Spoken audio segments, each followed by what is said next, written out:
Welcome back. We have standings and pairings for the final round. That's right. So here's what it breaks down as. Ely Cassis is in first place, 19 points. Going to be able to draw into top 8 with Reanimator. After him is Scott T. Robbins, also undefeated, 601, and Felix Lapon, 601.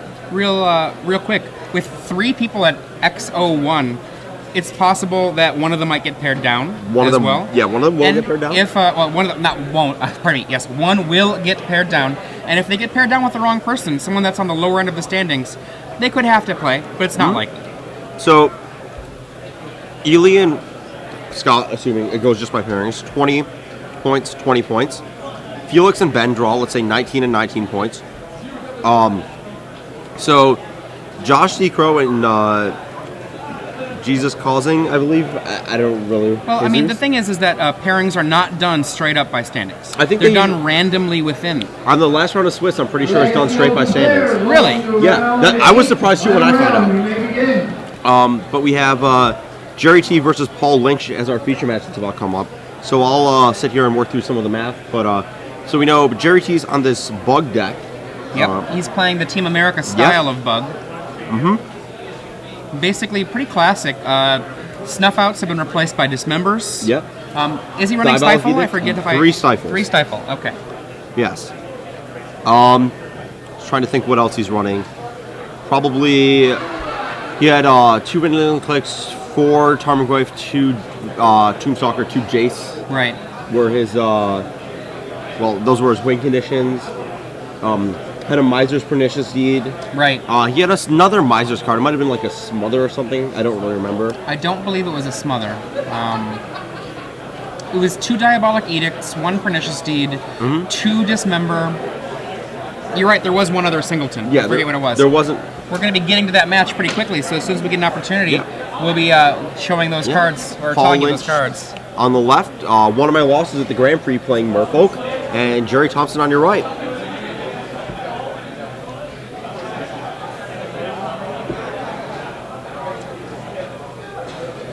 Should be a good match.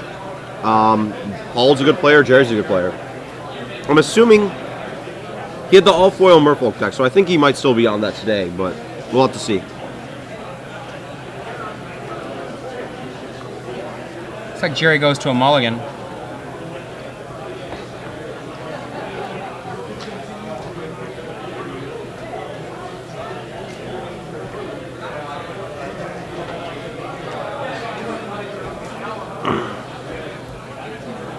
Looks like we might have a clean cut to top 8 here.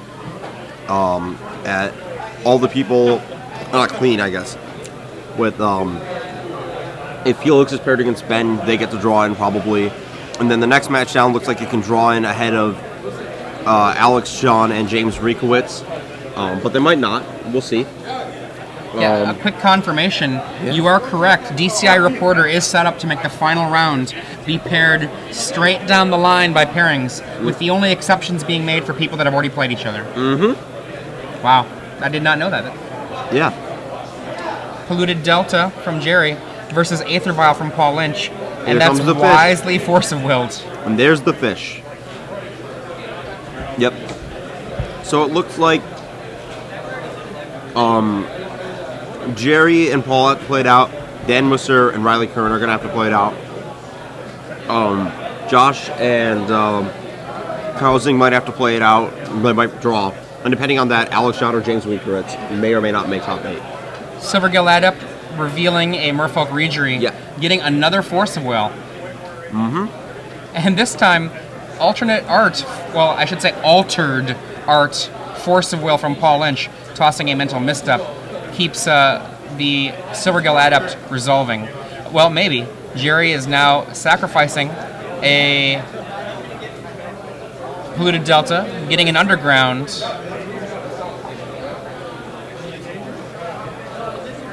Perhaps mana, Brainstorm. Gerry, I believe, has Daze in his deck. Daze would still stop this this Silvergill. Yep. And stopping Silvergill is pretty important because, you know, that card just lets Merfolk put out a threat, but keep counter magic in their hand. Just sort of gain this sort of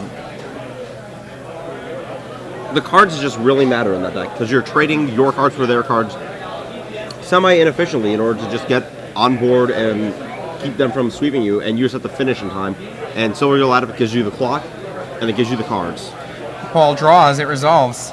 Gerry lays a second land, casts him to Turak, trying to reclaim some of the card advantage that Paul had gathered.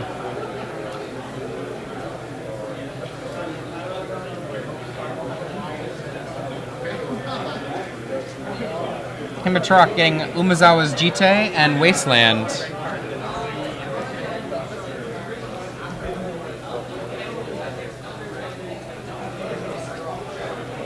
Paul has another Wasteland, going to cast a Lord with that and start getting his beat down.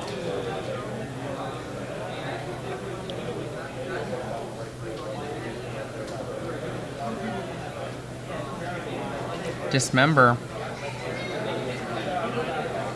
Gerry drops to 16. Leaves himself with 1 mana available to avoid a daze, and then Wasteland's the Wasteland. Yep. So, bit of a top deck war here, but Paul is the first blow. Finds it with a Wasteland. Attacks for 2. Gerry says go after drawing. Paul attacks for 2 again, knocking Gerry down to 10, I believe. Has a daze in hand, which is going to counter the next thing Gerry does, probably. Gerry lays Tropical Island, says go. Attacks with Silvergill Adept, Island and Daze in hand for Paul Lynch. Gerry draws a Delta, has a Force in hand. Lord of Atlantis from Paul Lynch.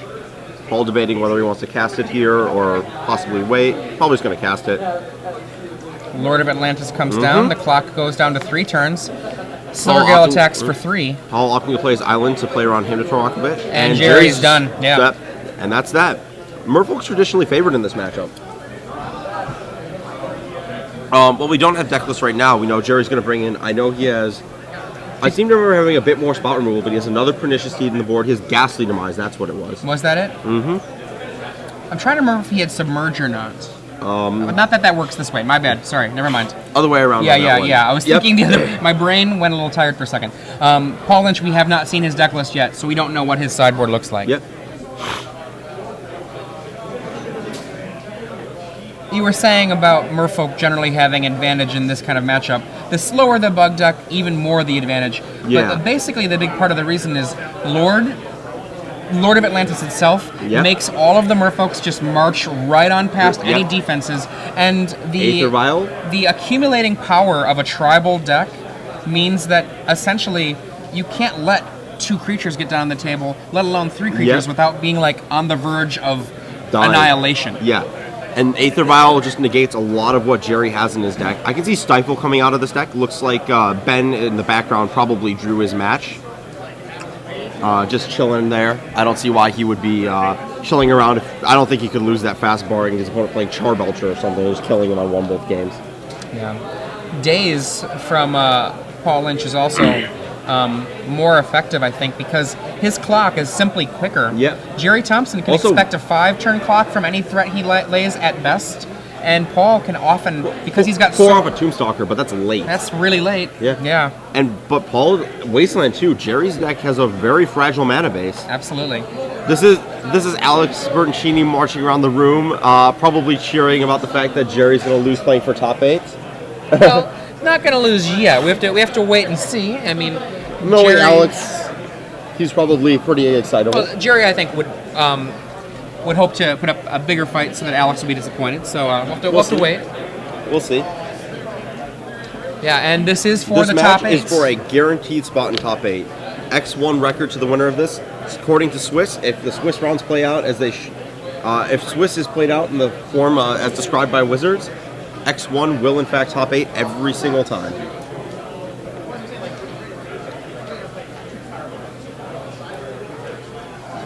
Shuffling up, Gerry did mulligan that game as well. So they started off not only, I believe, correct me if I'm wrong, but was Gerry on the draw and mulligans? I'm not sure. I can't remember. I think he was, but I know he mulliganed. He was not, because he had a mana up to prevent a daze back on the turn 1 Aether while being forcible. There we go. Okay. So Gerry was on the play, force a willing off a mulligan was the problem. Okay. Yeah, we saw Any there. double that, force of will. yeah, had to use 2 force of wills and just kind of dropped down on cards and died. Yeah. You know, I'm going to be willing to bet he boards out his stifles here. yes.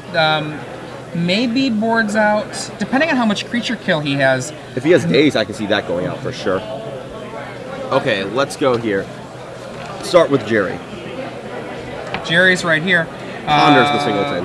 Yeah, Ghastly Demise is exactly correct. Pernicious Deed is also in the sideboard. So he's got 3 Demise, a Deed, a Jace the Mind Sculptor that's probably going to come in. Maybe the Life from the Loam just to not lose to Wasteland. Maybe Thoughtseize as well. Stifle and Daze I can see coming out for sure. I think you need Force to combat Aether Vial. But it looks like both players are looking at their hands. Gerry let out a Misty Rainforest. Paul Lynch again with the Aether Vial. And I think that Gerry left in Daze, it looks like. Paul has 1 Kira, the Great Glass Spinner, in the main. I wouldn't be surprised if he brings in the second one. Yep. And I actually like Relic of Progenitus quite a bit here. Makes the Tarmogoyfs tiny, makes the Tombstalkers hard to cast. I've been saying this, about Knight and Tarmogoyf. Same thing applies. Tombstalkers just, once they have 2 guys that rely on the graveyard that are big that you have to stop, Relic starts becoming a realistic card. And I think Threads of Disloyalty might be reasonable to board in for these Tarmogoyfs. It's only hitting Tarmogoyfs, but he doesn't know that there's not necessarily Dark Confidant. Yep. Gerry dazes that Aether Vial. It looks like he may have boarded in the Metamorph. I can't really tell what the card Gerry just drew was. Other cards that might come in, maybe Phantasmal Image to match the big creatures. Any removal spell that targets the image is just going to kill it anyways, so... Silvergill Adept revealing, it looks like a Curse Catcher. Yep. Gerry says, okay. Dismember might come in for the Merfolk side of this. Maybe Misdirection for Hymns. There's a lot of ways to take this. Again, Merfolk's not really a deck I have a huge amount of experience with. Whenever I played the deck, I always had 2 Spell Pierces and 13 Anti-Zoo cards as my sideboard, so... we'll see. Gerry gets a Bayou. 2 Bayous in his deck. Yeah. Adds Underground Sea and Tarmogoyf. Tapping out. Mm-hmm. Maybe we'll see a Daze here.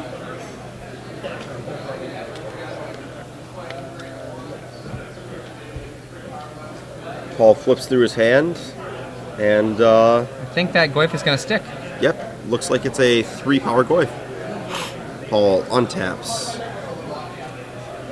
You know what seems like a very reasonable thing is Dismember from the board for Paul Lynch to go up to 3 Dismember. Kills Tombstalker, kills Tarmogoyf, usually kills Tarmogoyf. Kills Dark Confidant if Gerry had it. Paul opts to, there's a Curse Catcher, opts to multiple Curse Catcher, but opts to waste the green source as opposed to the blue source. Most of the blue spells are free except for Brainstorm. And the green spell, Tarmogoyf, is the one he really cares about right now. Just trying to maintain board parity and make sure Gerry doesn't get in some beats before he can start controlling the game. But there comes another Tarmogoyf. These holding the fort, just totally awesome.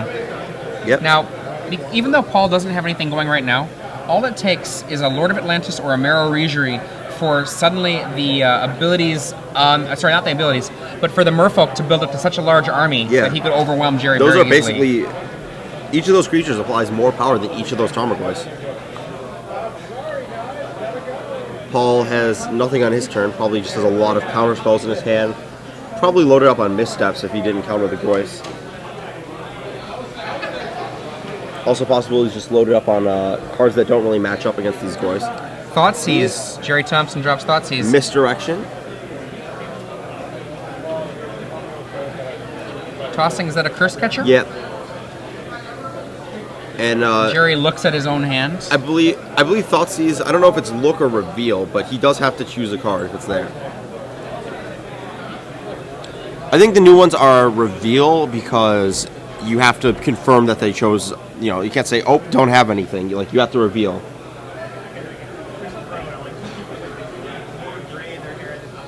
Reveals, yep.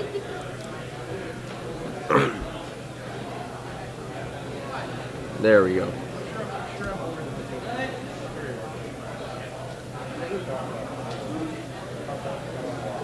Brainstorms in response. Mental misstep. Gerry hiding cards from himself, possibly. Gerry decides to get rid of the Jace. Leaving himself with Mental Misstep and Vendilion Click. Now, by losing the Jace, Those Goyfs this get means, huge. yeah, big times with the Goyfies. Threatening a kill next turn. Yeah. Maybe Paul Lynch has a Threads of Disloyalty here. That would be that'd be what he's looking for.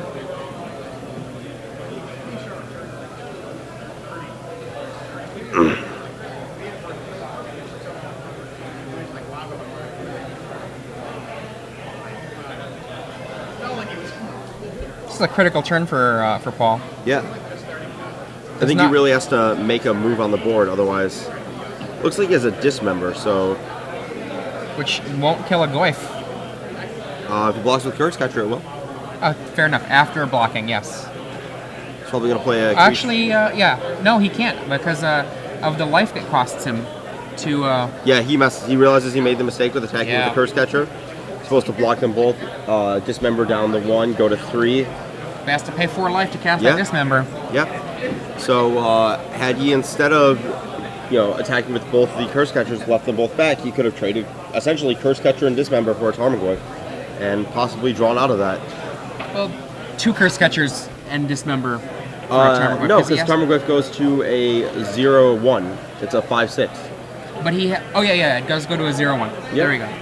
Yep. So let's see what Paul does here with the sideboard.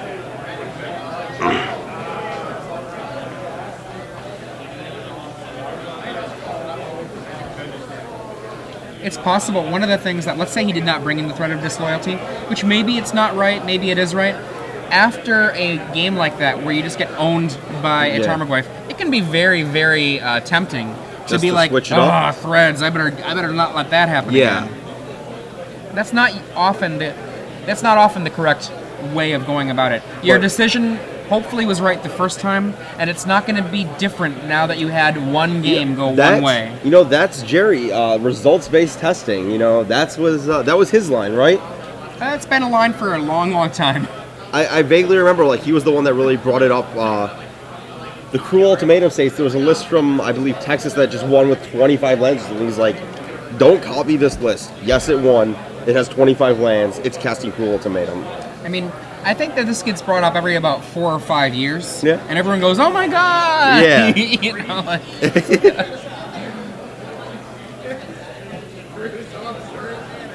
Let's see if there's any interesting news on the Twitterverse going on about this event.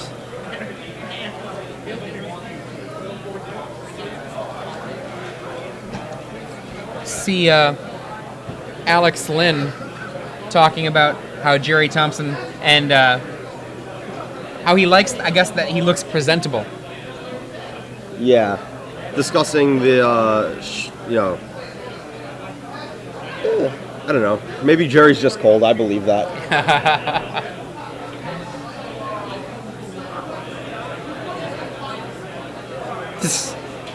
Joke of the day. Paul Lynch must not be an SCG Pro because he didn't get any free sleeves. Gerry doesn't have those sleeves either. So I think they were making a joke about the sleeveless shirt there. That's funny. That's funny. I was amused. I didn't even catch that second part of the joke. That's nice. Yes.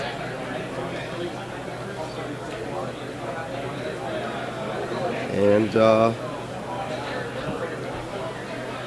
interested to see where this one's going. Merfolk's on the play this game, something he hasn't been able to do. His bio got dazed last game. Not going to happen on the play.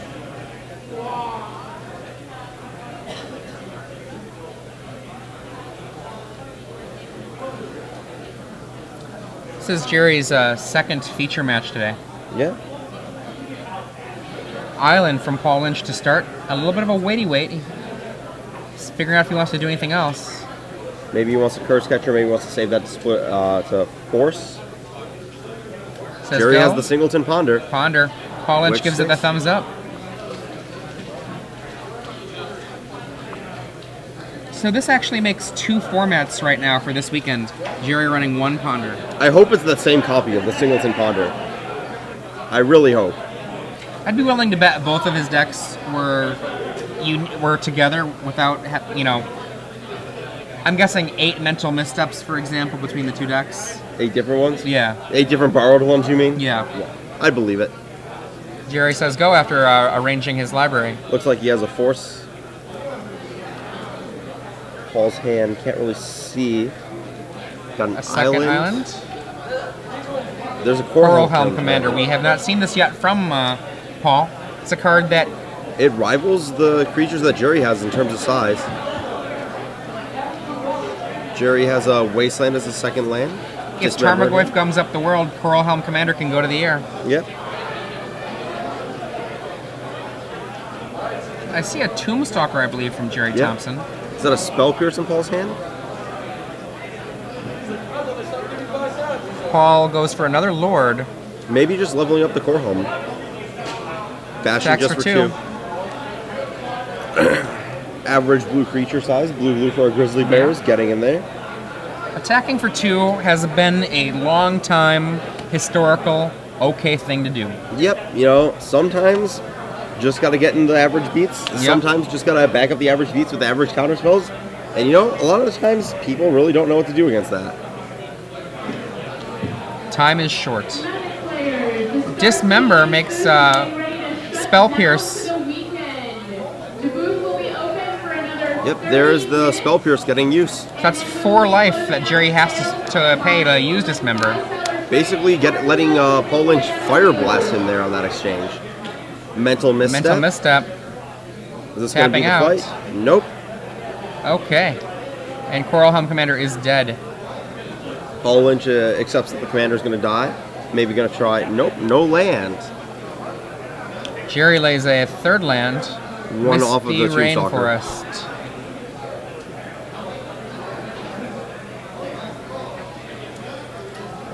Probably debating whether he slams the deed or just passes, plays around Dade. I think I saw Paul draw another Daze. Lord of Atlantis. Gerry, end of turn, fetches with Misty Rainforest.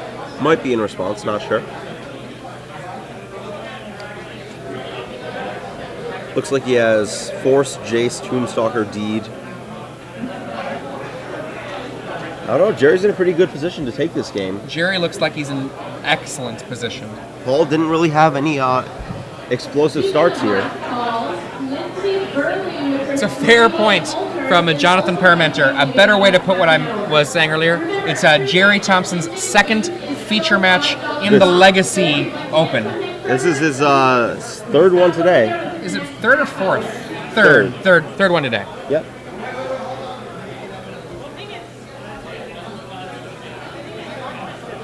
Vendilion Click. Targeting the self. Yep.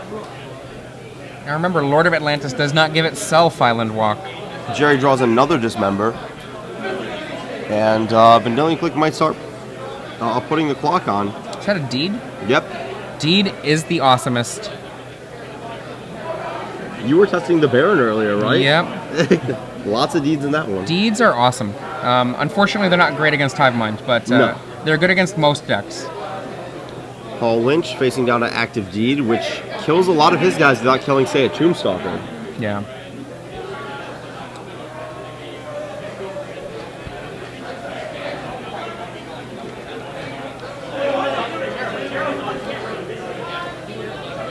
Paul has an Umezawa's Jite in hand. Not really the best threat to extend into the Deed, you know, make his board 2s against Gerry's 3, but might just have to force the Deed to pop right there. Attack for 2. Go Gerry to 13.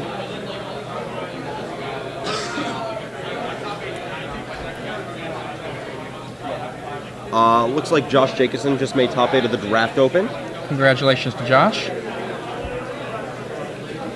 Wasteland. And Jace. Oh boy. Jace should bounce that Lord of Atlantis. Poor Paul. Yeah. And Jace does what it does best against these creature decks. Punish them for having to tap mana to advance the board with things that Jace can just negate. And Jace Deed is an awesome combo if they're both in your deck. Yes. Deed was before Planeswalkers, and it references artifacts, enchantments, creatures. Not Planeswalkers. Jace lives through a Deed of any size. I think I see a backup deed in Gerry's hand. Jace bounces Lord. Vendilion gets in there for 3. Paul dropping to 11 here.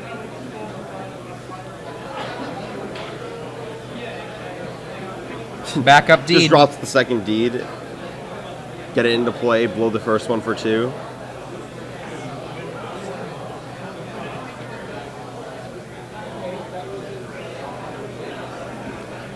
Paul running out of options quickly.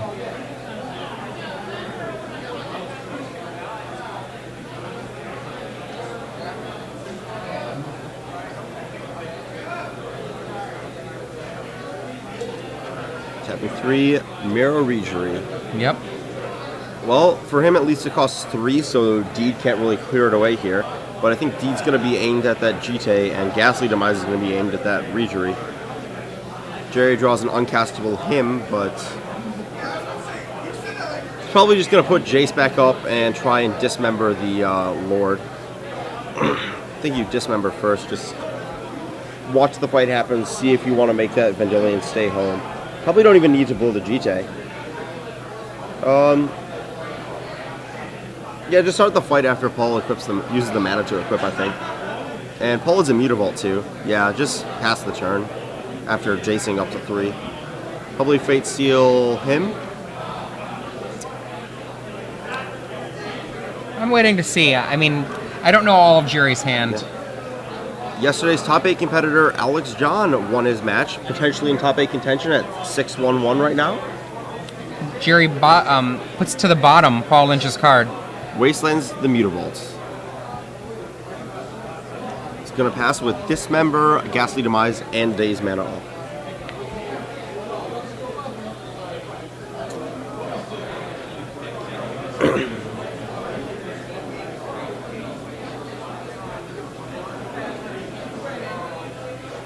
Paul lays a 4th land. Cast a 2nd Marrow Regery. Probably untapping an island. Correct.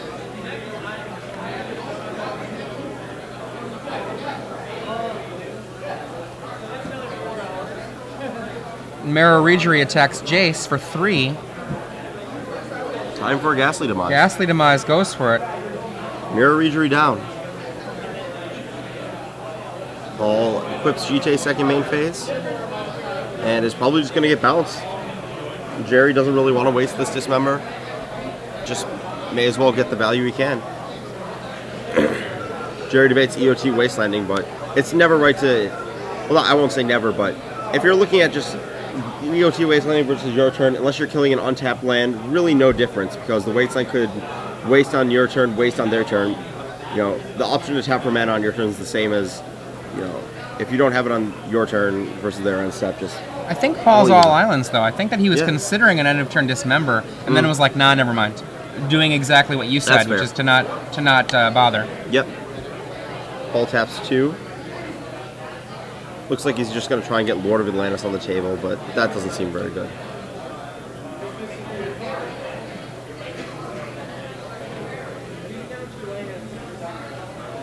I mean, Dylan gets dismembered, putting Paul to 1 life. Gerry lets it resolve, doesn't really have any ability to stop it. I can see Gerry popping Deed for 2 here. Deed for 2 here is just fine. EOT, Deed for 2. And then you get to use Jace just to bury the game. Does he still have the Tombstalker? Brainstorm. Maybe I like my Fate Seals too much. I don't know. Maybe I'm too used to lower power formats where you can just get into a slightly dominant position, Fate Seal the rest of the game out. I mean, have you played Jace very much in Legacy or in Vintage? In Vintage is a different story because every deck you're just going to brainstorm combo. Well, it's very similar in the way that with Legacy, when you brainstorm, you get such powerful cards, it's almost inevitable that your Jace gets to stick around. Yeah, it's very possible that I haven't played with Jace in Legacy, so I wouldn't know that. Him to Torok to clear out what little remains of Paul's hand. I actually haven't played Jace in anything but Standard or Bluff or Vintage, but Usually if the Jace lives, like for a turn, Yeah, your cards, once you start brainstorming, are so powerful, it's almost impossible for someone to come back. that's fair. Paul Lynch's options are cut in half, Yep. him to Turok. It's also Paul that's just had too many cards in his hand for Gerry to realistically Fate Seal out of the game.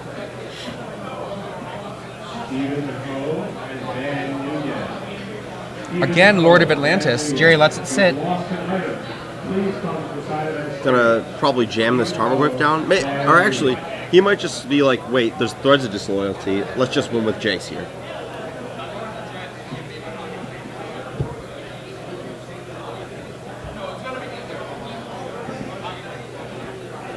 Edict. Yep. Tarmogoyf. Fate Seal. I can see this have the other deed to deal with potential Threads being in hand. Paul draws a pretty marginal Wasteland here.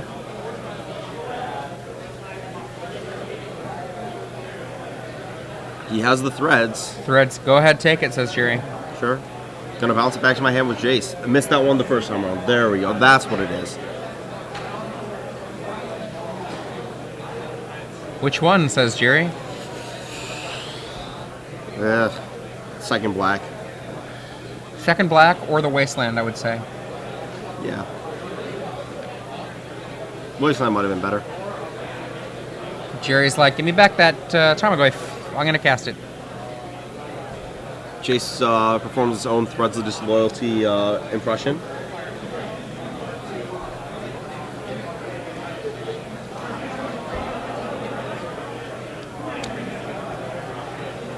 Paul needs to put down 2 cards Yep. in order to make sure that he doesn't die. Otherwise, the Jace plus Tarmogoyf means it's over. And Picks that's it it. Yeah. Paul Lynch vanquished by Gerry Thompson. 2 top 8s in a row. Yep. Gerry Thompson top 8ing twice in the same weekend, possibly winning twice in the same weekend. We'll have to see. That'd be pretty exciting. I kind of want to hear what the results of the other matches were, but I'm sure we'll get to that in a minute when we announce top 8. I'm pretty sure Ben Friedman drew his match. I know in the draw bracket between Alex John and James Rinkowitz, I'm pretty sure Alex John defeated James. Unless the pairings were slightly different than I expected. Let's see. Nope, that was the match. So... Right now, we definitely have Gerry Thompson. 2 top 8s this weekend. For those of you who are just joining us, that was the end of round 8, our final round. We'll be waiting to find out what the rest of the